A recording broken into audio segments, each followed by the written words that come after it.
DeFi, how big can it get? That is Huge. Big. All right, let's go right into it. So, how huge? I mean, Elaborate. DeFi is by far the most interesting thing that's happened since Bitcoin came around. DeFi is, when the internet came out, it revolutionized essentially every other facet of life, from a social perspective, from the way we shopped.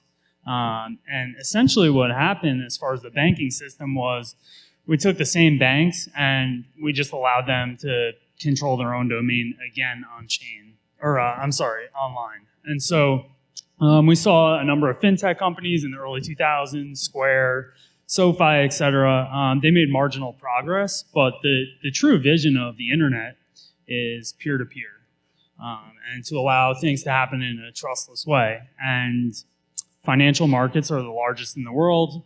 Banks, for a reason, are probably 40 of the largest 100 companies in the world. And DeFi has the best shot of displacing all of those companies. And if you kind of look at the financial markets, like foreign exchange is a market that really can be completely disrupted by a product like Curve. So I'm thinking this is a $100 trillion market in about 10 years, and I'm placing my bets accordingly. Yeah, I would agree with that general number. 100 trillion sounds maybe a little light, maybe. But, DeFi is today what we think of as things that we can access on Web3, on Ethereum, on Avalanche, lending markets, borrowing markets, other forms of money markets, perpetuals, decentralized futures. I think that to really understand how big it's going to get, you have to take yourself back 2 years to remember a time before Compound, before Aave, and think about it like, people are still talking about decentralized identity for deeds, for homes, or, other forms of commoditized or other forms of commodities. Imagine you finally get, an NFT that represents your, home ownership or your deed to your house, then being able to fractionalize that or borrowing against that NFT for your home deed on a Aave 5.0 or something like that. All that will be DeFi. So when Tom says $100 trillion, I think that he means that stuff will be what we generally consider DeFi, or other forms of social lending. I think is very interesting as well. Permissionless money markets, things like Rory Capital is a good kind of first example of something where anyone can go on and with enough support create a money market for the assets that they want to borrow against. When you get into NFTs, or there's NFTs now that represent royalty streams on music, or on certain records that artists are working with, and them imagine someone being able to wrap that and borrow money against the future royalty stream that's coming to their NFT for licensing rights or something. All of this stuff will be decentralized finance, but it's really just decentralized commerce, I think. Yeah, I think I'm looking at this sort of from a structuralist approach, and I'm saying, the world is the way it is for a reason. The largest asset group is real estate. That's $326 trillion. We could say probably half of that is debt. And in my business, what we're doing is we've decided that the debt that we've used traditionally to finance these assets is cumbersome, and it has not kept up with technology. And so I'm actually using I'm using Coral Capital. We take the money from our projects that we pre-raise at cash flow 0 times 0. We hand it to Tom, which he then takes and puts into DeFi products, which juices the yield on the real estate, which makes debt, which I just said was half of a $326 trillion industry, obsolete in the way that we understand it. So the question is, how big can it get? I mean, it could completely eat mortgage markets the way we understand it, because it's actually a better solution for financing most things. I think the question around how big is the DeFi market, it's definitely related to TVL. And as you've seen, TVL is so fickle. It goes from Polygon to Avalanche to Solana. And a lot of these are kind of like retail traders or opportunistic funds that don't really have a lot of LPs, right? And so that's why there's such big fluctuations. But over time, if you look at institutions on Wall Street, they're probably forming specific mandates, vehicles, and teams to actually allocate a percentage of their fund to DeFi or DeFi-related activities, to liquidity provision, and that's when you get TVL that's less fickle, and that's going to be there for like a 5 to 10 year time frame. And I think it's all about crossing the chasm. It's like once you have 0.72 or some matrix or some sort of like large hedge fund, and they all have a 5 to 10% team and a percentage of their portfolio that's allocated towards DeFi, that's when everyone else comes running and tries to copy the top players, and that's when we'll have less fickle DeFi. And I think also the chains and the blue chip DeFi applications that people will allocate towards, that will definitely be the advantage, because liquidity begets liquidity. And if like 3 or 4 marquee investors are interacting with certain dApps, then that also gives further confidence towards other funds to kind of interact with the same protocol. So I think that it's not necessarily how big can the market go, but how large can it grow and sustain for the next 5 to 10 years. Yeah, thank you guys. So in saying that, what do you think would be the biggest roadblocks to the growth of this space? Regulation. Again. Of course. So. Yeah, I mean, it has to be regulation. I think the easiest attack vector right now from like a jurisdictional standpoint is like, if I was the US government and I was worried about this, I would basically just cut the on and off ramps off. So what that would mean is basically don't allow people to withdraw USDC from Coinbase into MetaMask wallets. But there is sort of an anti-fragile nature to this where you would need all of the jurisdictions of the world to kind of coordinate together to kill this at once. And I just don't see how they're going to be able to pull that off. Yeah, what do you think? Yeah, I almost feel like it's the perception of regulation or lack thereof, which is limiting the growth in DeFi, because you have a lot of people who don't want to do anything because they're worried about potential regulation. And I think in the blockchain space, the general state of mind is do it until you're told not to, and that seems to have worked out pretty well for blockchain so far, but there's a lot of good innovators and creators out there who are just, don't want to deal with that, and therefore aren't working on whatever they could be because they're worried about potential future regulation. I think another blocker is general KYC on on-ramps. Like if every ATM machine was outfitted with like you could put in your US dollars and click a button and send that to a phone wallet or a MetaMask or anything other than your bank, I think that would be also very good. Like I'm not saying that someone's going to be like putting in quarters trying to get 25 cents of USDC to their MetaMask wallet, but maybe.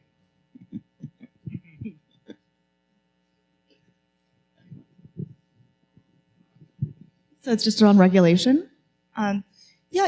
Actually some top DeFi protocols are, they're actually subsidizing the legal costs of their individual contributors being targeted by 3-letter organizations. So I think that's a really interesting thing. And I think that unless these DeFi protocols have like entities and like GCs, it's just like no one wants to work full time for them because they're legally liable for so many different things because it's just such a gray area. So I think, this all goes down to talent acquisition and talent retention for DeFi. And I think like most talented developers that I know are working on like 3 to 4 DeFi projects. And, like when a larger fund is trying to invest in a project or like provide liquidity, they're always looking at the team background. And so if you look at this industry where it's so kind of transitory and everyone's moving between projects, like I'm not sure that gives a lot of people faith either around like the management teams of different projects. And so I think that's definitely another barrier. It's just like a huge risk for any leadership person to like be associated with a project, and then there's just a huge incentive to like fork it or just leave and do something else. So and then it all comes down to people, and DeFi needs to figure that out: talent acquisition, retention, and protecting contributors from legal and regulatory risk.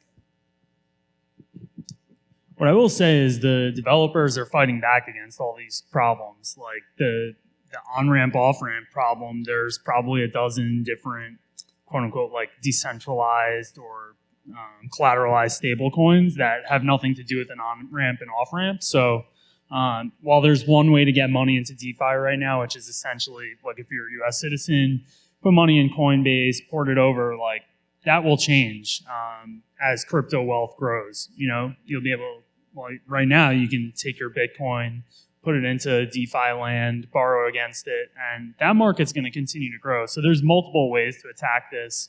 And I think, the biggest story, in my opinion, in DeFi is the emergence of stable coins, right? And moving forward, it's not just going to be the US dollar. Almost every trading pair in crypto right now is either pegged to Ethereum, Bitcoin, or US dollars. The Forex market is the biggest financial market in the world, and the coder who has created a lot of the best DeFi platforms is now shifting his focus to attack the Forex market. So when that kicks into full effect, the system just becomes a little more anti-fragile. So we keep kind of taking one step forward and attacking these problems head on. And so what can we as a community do in order to, get past and find solutions for this on an individual basis, not necessarily as the leading companies in crypto? I mean, I think to start, people need to start using DeFi products and experiencing them. I mean, we have this incredible disconnect in the world where in the sort of normie financial markets, we have the lowest cap rates of my entire life. We have the highest multiples. Yield is completely scarce. And meanwhile, Tom is running DeFi products that would give these people orders of magnitude better yield than they're getting right now. And they just don't do it. They just don't know about it. And I think if we start using these products and people start experiencing that sweet, sweet yield, we're just going to push this thing forward. It'll accelerate. It'll create its own momentum. When you have TVL just growing and growing and growing, it becomes inevitable. It becomes its own creature. Yeah, I think that the investment opportunities in DeFi are very nerd-centric still, where you have to have kind of like a developer skill set as well as being like a crypto nerd. And kind of like what I just said, there's all these financial markets in the world that you can access through brokerage accounts, and those just haven't really necessarily showed up yet. So like one thing I'm interested in is like, who's going to solve real estate in DeFi, right? Like that's a new financial market that will open up, and you'll allow people from different parts of the world to be able to invest in certain jurisdictions of their choosing in a legal and compliant way with liquidity behind it where they can swap in and out of like an NFT. So that's on the product side, that's what needs to be fixed. From a user standpoint, going back, like Jason and I have been messing around with DeFi stuff for like 3 or 4 years, and I run into problems every week where like my MetaMask won't sync with something, or like a transaction gets lost. And so the end goal that I see here is either we get everybody up to speed on how to use MetaMask, or people just start building stuff that leverages the back end of DeFi. And so they create new companies that leverage the yield and everything that's going on, but people don't ever have to actually interact on chain. Yeah, I mean, I think to your point, despite all of those trials and tribulations to find capital that makes its way into the metaverse, we somehow managed to put $3 trillion of capital into a space where you have to bang your head against the wall to make your MetaMask wallet work. You have to be like a half a coder to understand all this. And yet, despite all of that, $3 trillion are in that space. Once we start actually making easy UI and UX, and we could actually have on-ramps that are quick and easy, and it's going to be orders of magnitude.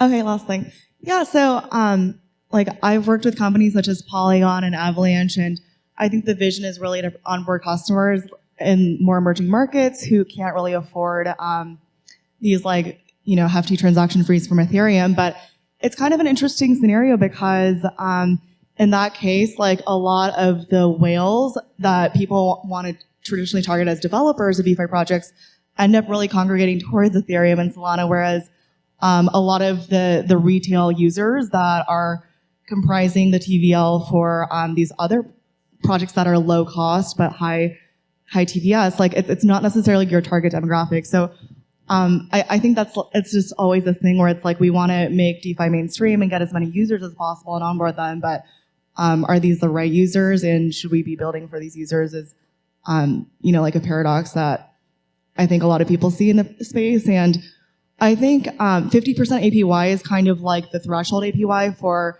a DeFi application on Ethereum, whereas 20% is that threshold on Polygon. So you can see that just the economics, it's different across chain, and it's just due to the fact that those user demographics are very different.